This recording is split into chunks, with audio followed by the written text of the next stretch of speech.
It's really important for people to understand that Alice is anyone. Alice can be your next door neighbor, it can be your family, it can be the child that's playing with yours on the playground.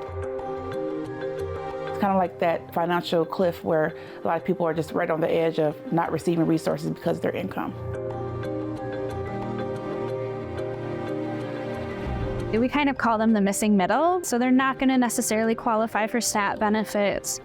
We're seeing a lot of folks, the Alice population, that are coming in because they're having a hard time making ends meet. They're challenged with very difficult decisions every month. Do they buy food? Do they pay their rent? Do they go to the doctor when they don't feel well? All of those kinds of things are decisions that they have to make every day, and they're struggling to do that. I think this is universal. It's not just to one race, gender, sex, creed, religion. It's a big issue that a lot of people go through, and it's not talked about really. We just go through it. In nearly every city or suburb, there's a financial crisis unfolding, where cost of living is outpacing hardworking neighbors.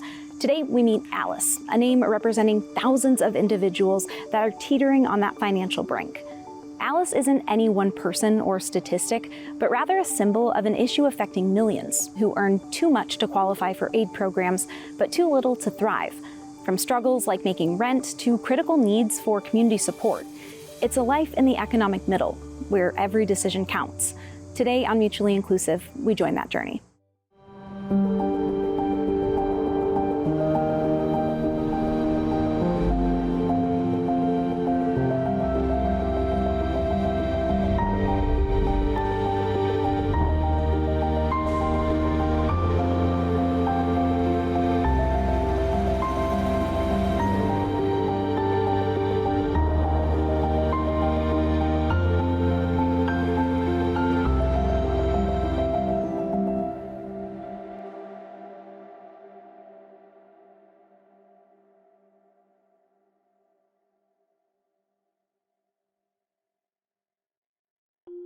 Of 4 million households in Michigan, data shows 41% struggle to afford basic needs, like housing, childcare, food, transportation, and healthcare.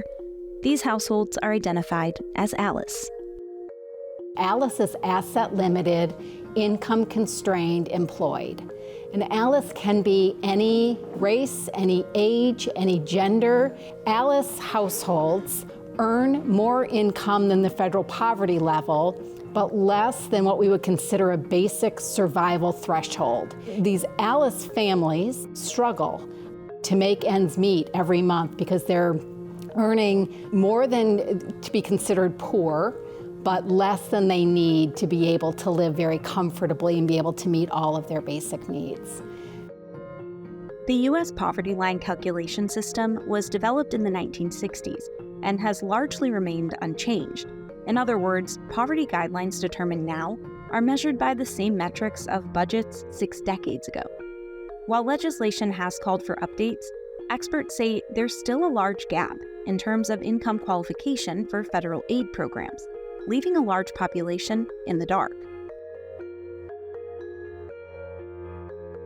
Can you describe yourself in just a few sentences? I am a parent organizer at a local nonprofit called Urban Core Collective. I'm originally from Louisville, Kentucky, and I work in the community advocacy and social justice. Frederica Brown and her family are living this experience. I went from, before I got the position I am, I was at another nonprofit and I lost my job. And so I was allotted more government resources. I wasn't paying any rent at that moment. I did have food benefits that helped us get groceries and things of that nature. And then we also received Medicaid services, which I still do. But as soon as I got my new job, everything, rent went up and then my resources went down. So I no longer receive EBT benefits, and my portion of rent went up. So that's how it affected me. So I can see the vast difference of receiving resources and then not being able to get them. To not have a job and be, financially better off than when you have one seems very backwards, right? Right, yes.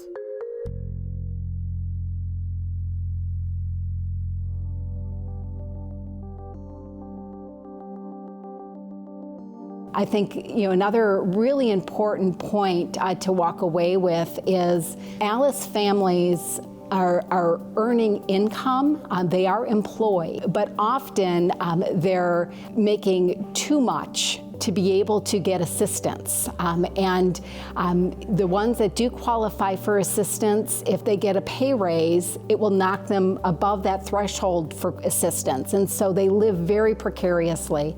It's not a comfortable feeling for them, and have to make trade-offs not only on what bills they're going to pay each month, but do I even take this promotion at work because it will knock me out of being able to get the child care tax credits, for instance.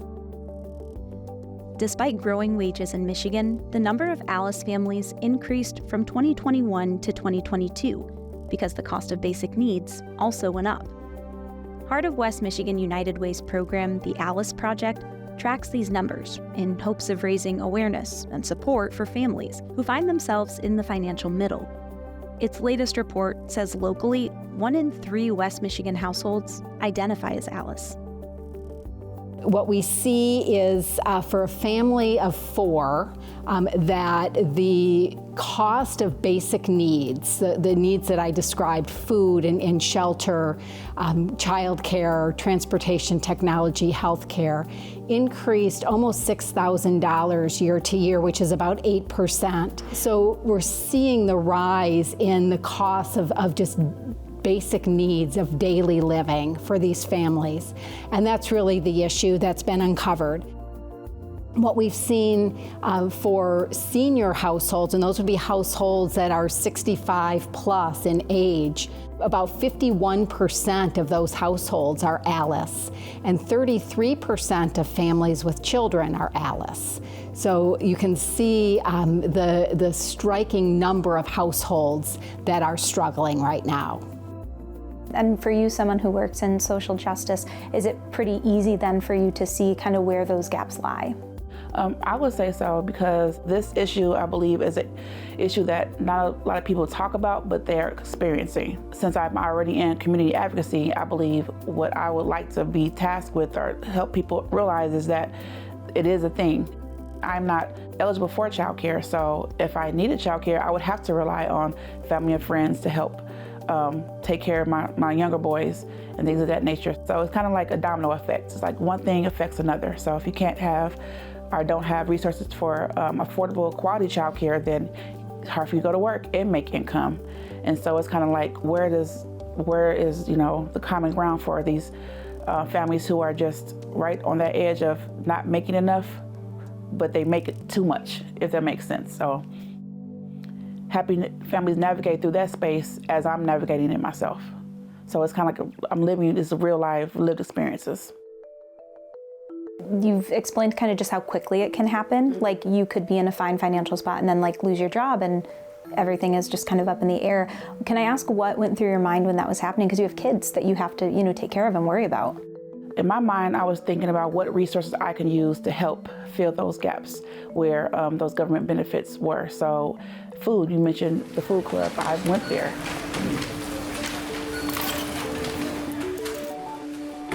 The Community Food Club sits on Division Avenue in downtown Grand Rapids, part of just a handful of resources available to ALICE families.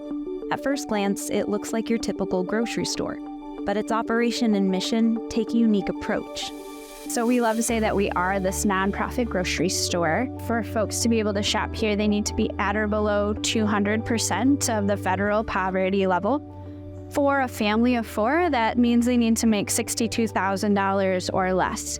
And we're intentional in those income guidelines because we really do want to welcome those households that are ALICE, maybe just one emergency away from needing food assistance. We want to be the stopgap in food needs. And what we were recognizing is that people just needed access to more food. Our emergency food pantries and other charitable food, gosh, they do such a great job here in Kent County, but it's often 3 to 5 days worth of food, and so there's a gap. So how do we help kind of close that gap? But then also, how do we help open it so that folks who maybe are not normal qualifiers for charitable food are able to come in and shop? I didn't go there before, but after all this happened, I found myself there, and it still is a valuable resources that I use. Food pantries, go there a little bit more frequently because I have to pay out of cash pocket for all these food expenses, and it's a lot, especially now in the summertime where children are home and they eat more and those things. So just finding community resources to help fill those gaps. Members pay a monthly fee to shop based on their income, a sliding scale of $11 to $15. After that, food technically comes free of dollar charge, as the store works in a currency of points. So you can think of points like dollars in our store. And while I hope that everybody who walks in here feels just like they're at any other grocery store, where we're going to differ is our pricing. So the healthier the food is, the lower in points it's going to be. So all of those really beautiful fruits and veggies that you see in our cooler are 1 point, whereas our snack items are 4. We like to say we turn the tables upside down on grocery store pricing because it's too expensive and folks need access to good, healthy foods. 58% of what our members take is a fruit or a vegetable. That's triple what it is at like a regular retail grocery store. So when you see folks walking through there, it's piled high with fruits and veggies. And we've learned over time that it's not about wanting to eat healthy, it's about access to the healthy foods. The other thing is people are embracing healthy lifestyles when they're coming here. Every day I hear people saying like, I'm taking charge of my health, I'm listening to my doctor, and when people pay a fee, they really are taking charge of their health, right? That's back to that dignity piece too. Social determinants of health are really those factors in the environment that contribute to the health and well-being of a person. And so we talk about social determinants of health, all of those things that determine how healthy a person can be. So, food's an obvious one. If you don't have access to nutritious food, you're not going to be healthy. The big thing for us though is we're never gonna tell our members, our shoppers, how to spend their points. Like, you know what you want to get when you come to the grocery store, and I know what I want to get, and that's how we treat everybody who comes in here. So we're really intentional with how we stock foods. A common thing in nutrition here in America is that it's really based on Caucasian diets. It does not need to be that way. I want people to eat like their abuela eats, like their auntie eats, right? So we really just get to know our members. And that's how we kind of decide what to stock in our store. So we have a member advisory council that meets with us every month. They're talking through all of our programming decisions, including food selections. We poll our members a lot, just asking them what they want to see on the shelves. And then we also kind of partner alongside cultural experts to help us kind of determine what's a normal for our Latin diets, what's a normal for some of the African refugees that we're seeing come through our doors. So a lot of thought and intentionality goes into what you see on our shelves. Because your socioeconomic status should not dictate your customer service experience. And we really believe that. The store packs a punch when it comes to nutritious, culturally diverse foods, but the need is growing at a rapid pace. Over the past 12 months, membership increased by 47%. We're a team of 8. So we serve about 8,000 people a month. So we always are like, we each get 1,000 people. People can come in and shop every day. So we have this crew that really does come daily. They're our family. So really overnight, felt like we've just really become incredibly busy. So there's a stress on this space here. So today we will probably check out between 275 and 300 people. So we're running out of space, and we know that this model works, and we know that people want to come in and shop. So we're hopeful to open up a second location here in Kent County in a place that makes sense for our members, where they're already living and where they're already working. But then also we're hoping to spread this model statewide. So we're working right now with some folks in Muskegon. We're working with some folks out of Jackson. Could be a bit of a long haul, but we're patient because we know that this model is efficient and effective, and we want to just see it elsewhere. While the club is eyeing expansion into other communities, Food and hygiene products, like those on its shelves, are just part of the puzzle for many individuals and families. Where those disparities are and how much income you have, like to start off with, if you're trying to budget your checkbook to ultimately be to zero, but you have rent, you have gas, you have utilities, you have all these things, you're ultimately in the negative. So it's kind of like, how do you fill those gaps to where you are making income to, satisfy those places where you don't have, you just don't have it. I think another misconception that people have is that ALICE is just a budget issue. If they would just budget better. And the reality is they're not earning enough money to be able to make ends meet. So with housing costs rising and with inflation that we've seen in the past couple of years, it's not become a budget issue. This is really at the end of the month, at the end of every 2 weeks, they don't have enough money in their paycheck to be able to meet those basic needs. I have to sometimes pay, what is it saying? Rob Peter to pay Paul, if you will, because I have to, pay this utility, but this one is due as well. So it's kind of like, it's not just a balance of, financial means, it's an emotional balance of what can I afford not to pay or pay late, which is unfortunate, but that's the reality of what my life is anyway.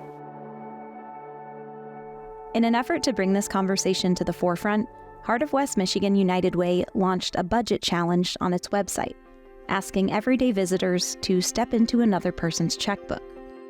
So I think the Making Ends Meet virtual program that's out on our website allows people to put themselves in the shoes of an ALICE family for a month. And they adopt that person's budget and they adopt all of the decisions that they have to make in that month to see if they can actually survive it.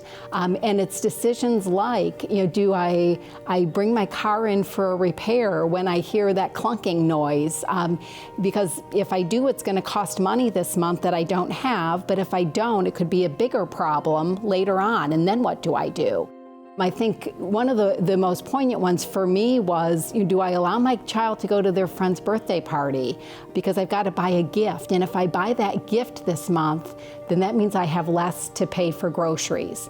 And so you go through this simulation and really get a feel for the everyday decisions that these families have to make and how difficult this can be, and see if you can survive this. Not only do you end up with money at the end of the month to pay for all of these things, but what is your stress level? Because sometimes families are balancing that on a minute-by-minute basis. Do I pay for this and relieve my stress, or do I not and I've got more stress down the line? It's a simulation which can help bridge understanding across lived experiences. But something that's hard to quantify online are the emotional impacts. I feel like I have to supplement the income that I lost more so, or the resources that I lost. So I have to work more and therefore be away from my family more, which sometimes it's like my children are here and I don't come home till late, and then we miss homework, and then it's like just a domino effect, and then I feel really bad that I'm not here. But it's like, well, who else is going to, I don't have anyone to help me. So it's kind of like I'm missing important parts of my children's, life just because I have to make ends meet. And it's like, what can I do? Frederica holds a unique experience, working in community to help others while also working to help herself and create opportunities for her family. I think them also seeing that I'm not just, out doing nothing. I'm actually trying to make a change. And I think that helps with, them understanding that your mom is, might not be here, but she's, helping others as well.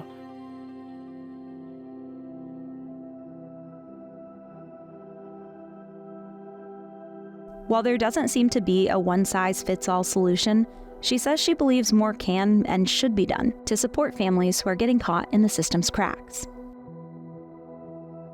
We're just trying to survive it. We're not thinking of like there are other people that are going through this. So I think having those conversation of let's bring the people who are, decision makers and policy makers, what can we do? kind of like having more of a community conversation around it, I think, instead of just those singular pockets of conversations. In that way, legislators, policymakers, they'll be more aware that, you know, this is a thing, because I'm sure that they probably went through the same thing coming through the ranks. So just making it relative to where you were here once, remember that. Don't punish people for doing better who are trying to be self-sufficient. I would like to see some kind of self-sufficiency program, which kind of sounds cliche, but just those people who are determined to get out of that financial spot. They may only make a certain amount, but they want to make more. So enrolling in a program that, okay, this is what you say you want to do. Let's walk alongside you so that when you get there to that point you want to be, you're able to thrive.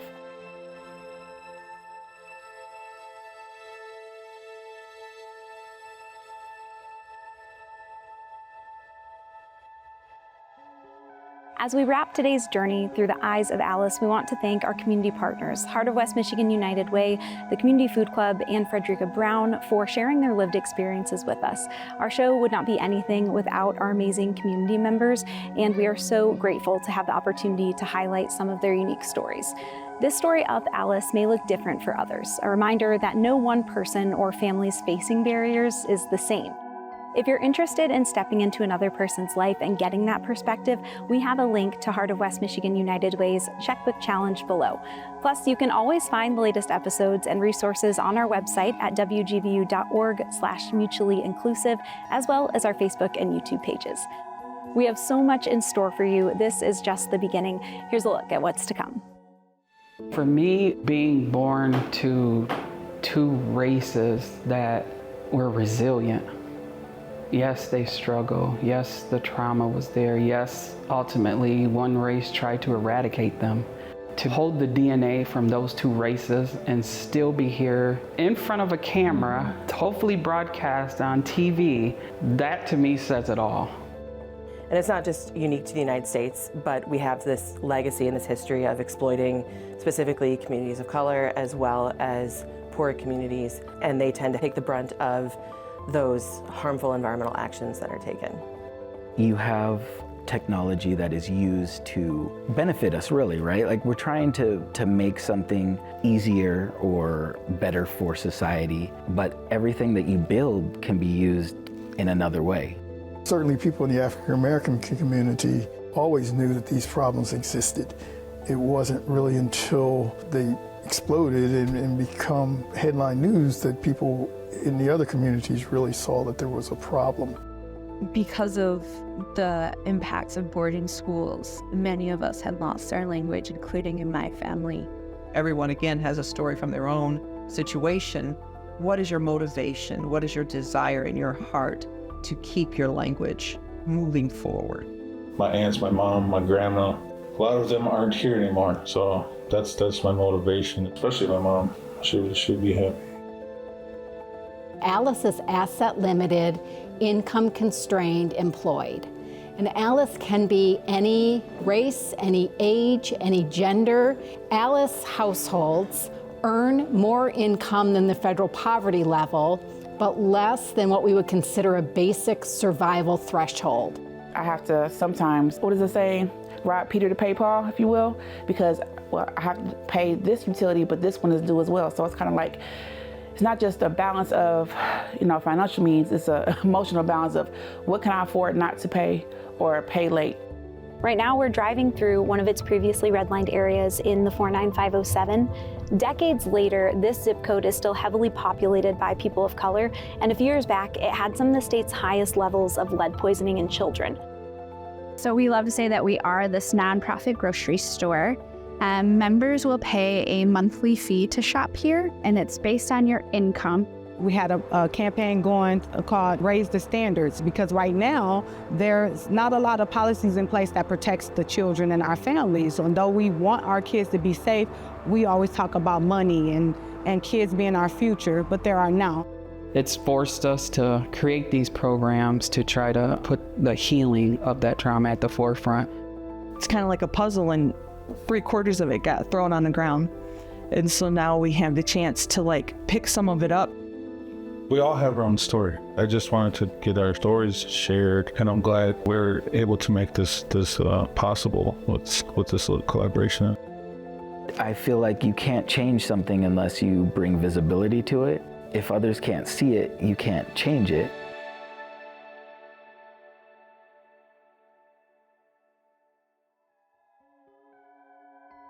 We have all that and more coming up this month, so we hope to see you again. Thank you for joining us in being mutually inclusive.